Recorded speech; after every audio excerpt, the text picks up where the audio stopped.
సురేఖ విషయంలో కాంగ్రెస్ ఏం చేయబోతుందన్నది ఆసక్తి రేపుతోంది. సీఎం రేవంత్ రెడ్డి లండన్ నుంచి తిరిగి రావడంతో కీలక పరిణామాలు జరిగే అవకాశాలైతే కనిపిస్తున్నాయి.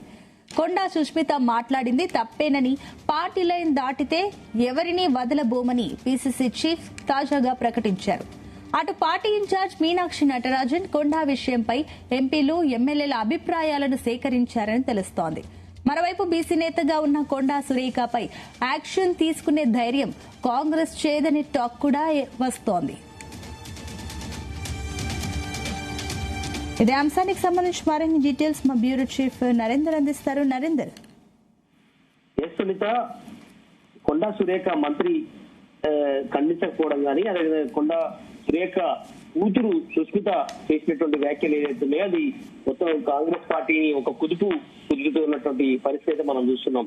ఎందుకంటే ఈ మొత్తం వ్యవహారంలో ఏఐసీసీ ఎలాంటి క్రమశిక్షణ చర్యలు తీసుకుంటుంది, ఎందుకంటే సుష్మిత విషయంలో, ఎందుకంటే ఆమె పార్టీ సభ్యురాలు కాదు, ఆమె పార్టీలో ఎక్కడ కూడా జాయిన్ కాలేదు. కానీ కొండా సురేఖ మంత్రిగా ఉండడం, బీసీ సామాజిక వర్గానికి సంబంధించినటువంటి వ్యక్తి కావడం, ఇక్కడ ఎలాంటి స్టాండ్ తీసుకుంటారు అనేది ఇక్కడ ప్రధానమైనటువంటి చర్చ ఉంది. ఎందుకంటే లండన్ కు వెళ్ళినటువంటి సీఎం రేవంత్ రెడ్డి రేపు ఉదయం హైదరాబాద్ రానున్నారు. హైదరాబాద్ వచ్చిన తర్వాత ఎలాంటి స్టాండ్ తో ముందుకు వెళ్తారు, ఎందుకంటే కొండా సురేఖ ఖచ్చితంగా కూడా సీఎం రేవంత్ రెడ్డిని కలవబోతున్నారు అనేటువంటి చర్చ జరుగుతుంది. ఈ అంశం మీద, కొండా సురేఖ అంశం మీద రేవంత్ రెడ్డి ఎట్లాంటి నిర్ణయంతో ఉంటారు అనేది మనం చూడాల్సిన అవసరం ఉంది. ఎందుకంటే ఇప్పుడున్నటువంటి పరిస్థితుల్లో ఆయన తీసుకునేటువంటి నిర్ణయం చాలా కీలక మరుపు తిరిగే అవకాశం అయితే కనిపిస్తుంది. ఎందుకంటే మనం చూడొచ్చు, కొండా సురేఖ గడిచిన 2.5 సంవత్సరాల నుంచి ఎప్పుడు ఏదో రకమైనటువంటి వివాదాస్పద వ్యాఖ్యలు చేస్తుండడం, తర్వాత అది సర్దుబాటు చేసుకునేటువంటి వ్యవహారంతో ముందుకు వెళ్తున్నటువంటి నేపథ్యం ఉంది. ఎందుకంటే నాగార్జున ఎపిసోడ్ లో సమంత మీద చేసినటువంటి వ్యాఖ్యలు కావచ్చు, అదే సమయంలో తన తర్వాత జరిగినటువంటి సీతక్కతో కొంత వైర్యం ఉండడం ఇంటర్నల్ గా, అదే సమయంలో పొంగులేటి శ్రీనివాసరెడ్డి మంత్రితో నేరుగా గొడవపడినటువంటి నేపథ్యం ఉంది. అదే సమయంలో వరంగల్ జిల్లాకు సంబంధించినటువంటి కాంగ్రెస్ సొంత లీడర్లతో, ఎమ్మెల్యేలతో కూడా పుస్తక అధిష్టానానికి ఫిర్యాదు చేసేటువంటి పరిస్థితి రావడం, ఈ మొత్తం వ్యవహారం మీద వరంగల్ జిల్లాకు సంబంధించినటువంటి ఎమ్మెల్యేలంతా ప్రెస్ మీట్ పెట్టి ఆమెను పార్టీ నుంచి బయటికి పంపించాలన్నటువంటి పరిస్థితి దాకా వెళ్ళినటువంటి పరిస్థితి మనం గతంలో చూసాం.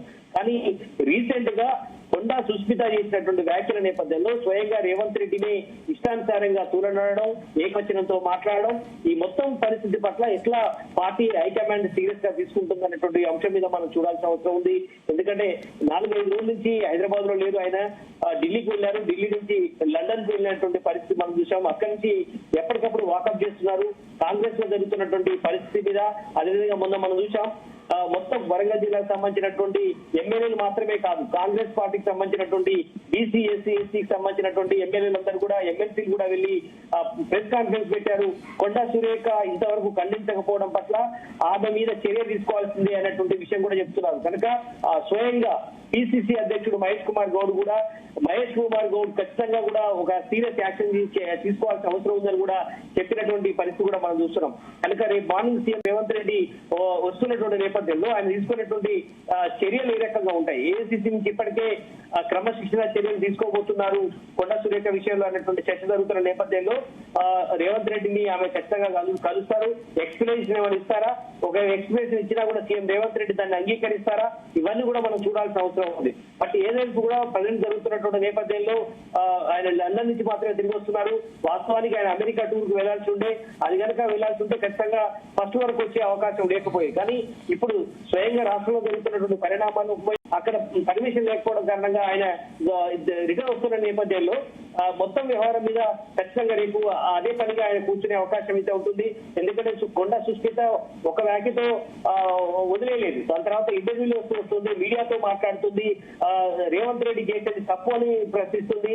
ఎందుకంటే టికెట్ నాకే, కానీ అయినప్పటికీ రేవంత్ ప్రకాష్ ఏ రకంగా సీఎం రేవంత్ రెడ్డి సమర్థిస్తాడు, ఎందుకు గెలిపించాలని చెప్తారు అన్నటువంటి వ్యాఖ్యలు కూడా చేసినటువంటి నేపథ్యం కూడా ఉంది. కనుక ఈ మొత్తం వ్యవహారం మీద కొండా దంపతుల మీద ఎలాంటి చర్యలు తీసుకోబోతున్నారు, కొండా సురేఖని మరి మంత్రివర్గం నుంచి బర్తరఫ్ చేస్తారా? ఎందుకంటే బర్తరఫ్ చేయాల్సి వస్తే బీసీ సామాజిక వర్గానికి సంబంధించినటువంటి వ్యక్తి ఉంది, అందులో ఆమె మహిళగా ఉంది, ఎందుకంటే ఆమె సీనియర్ లీడర్ గా ఉంది, కాంగ్రెస్ పార్టీలో మొదటి నుంచి కూడా ఉంది. బట్ అదే సమయంలో ఆమె కొన్ని మైనస్లు కూడా ఉన్నాయి, నోటి దురుస్తే కావచ్చు, అదే సమయంలో పార్టీలు మారడం కూడా ఆమెకు డిసడ్వాంటేజ్ గా ఉంది. ఆమె వైఎస్ఆర్సీపీలో ఉంది, దాని తర్వాత టీఆర్ఎస్ పార్టీ అన్నటువంటి టీఆర్ఎస్ పార్టీలో ఉంది, బీఆర్ఎస్ పార్టీలో, అదే సమయంలో సమయంలో మళ్ళీ కాంగ్రెస్ పార్టీకి వచ్చింది, ఆమె మళ్ళీ బీజేపీ వైపు వెళ్తారనేటువంటి చర్చలు కూడా జరుగుతున్నటువంటి నేపథ్యం కూడా ఉంది బయట. అంటే ఇలాంటి పరిస్థితుల్లో మరి మీనాక్షి నటరాజన్ వీళ్ళ విషయంలో ఎలాంటి చర్యలు తీసుకుంటారు? పార్టీ ఇన్ఛార్జ్ గా ఉన్నటువంటి నేపథ్యంలో ఇప్పటికే ఈ వ్యవహారం ఇప్పటికే రాహుల్ గాంధీకి కంప్లైంట్ వెళ్ళింది, మల్లికార్జున గారికి కూడా ఈ అంశం మీద ఎలాంటి చర్య, ఎందుకంటే ఆమె మామూలు వ్యక్తి కాదు.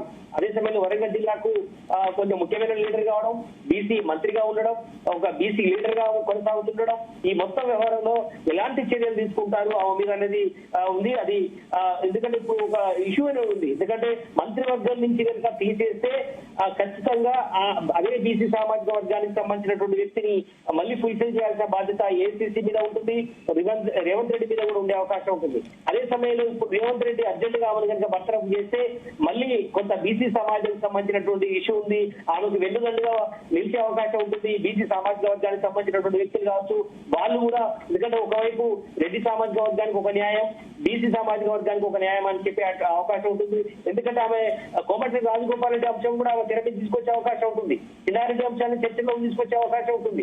ఎందుకంటే రాజగోపాల్ రెడ్డి గడిచిన 10-15 రోజుల నుంచిగా రేవంత్ రెడ్డి మీద, అదేవిధంగా కాంగ్రెస్ పార్టీని కూడా దుమ్మెత్తి పోస్తున్నటువంటి నేపథ్యం ఉంది. ఆయన కూడా మంత్రి పదవి కావాలన్న ఉద్దేశంతో ఇప్పుడు చిన్నారెడ్డి కూడా కొన్ని అంశాల మీద ఆయన మాట్లాడాడు, జిల్లాకు సంబంధించినటువంటి న్యాయమున్నారు ఎమ్మెల్యేల విషయంలో.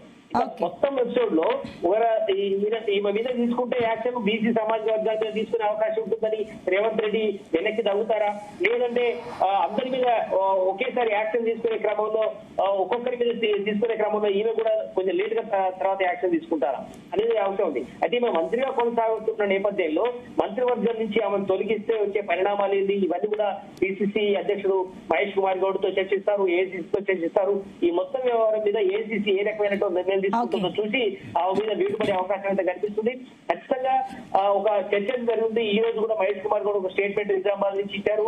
ఖచ్చితంగా ఈ మొత్తం వ్యవహారం మీద కానీ ఈ మొత్తం దాన్ని చూస్తుంటే ఏఐసీసీ నుంచి మాత్రం ఆమెకు షోకాజ్ నోటీస్ ఇచ్చి ఇప్పటికే ఆమె బయటికి పంపించాలనేటువంటి చర్చ అయితే జరుగుతుంది. ముందుగా ఆమె మంత్రివర్గం నుంచి బయటకు పంపిస్తారనేటువంటి చర్చ నేపథ్యంలో రేవంత్ రెడ్డి అటువైపే ముగ్గు చూసే అవకాశం అయితే కనిపిస్తుంది. Right, thank you Narender.